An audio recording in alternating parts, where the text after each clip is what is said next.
پیامبر صلی الله علیه وسلم در جنگ تبوک بالای منبر برآمدند، گفتند که امروز مسلمان ها برای پول و مال در این جنگ که با بزرگترین امپری دنیا با ریم جنگ دارد حاجت به پول و مال دارد.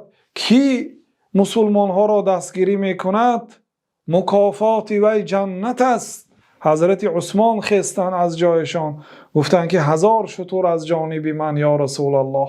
بعد به منبر دویم فرو آمدند، گشته سخنشان را تکرار کردند که حضرت عثمان رضی الله عنه باز از جاشان خستن و 1000 شتر دیگر از من یا رسول الله صلی الله علیه وسلم. وقتی که منبر سیوم فرو آمدند، زینه سیوم منبر فرو آمده، باز سخنشان را تکرار کردند. امروز اسلام به پول و مال حاجت دارد، کی دستگیری نصرت اسلام میکند مکافاتش جنت است.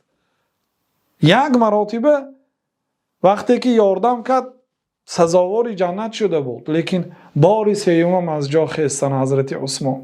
یا رسول الله 1000 شتر دیگر از من است. ما ضر عثمان ما فعل بعد اليوم، ما ضر عثمان ما فعل بعد اليوم. بعد امروز اگر رفت عثمان گناه کندم دیگه ضرر نمی کند.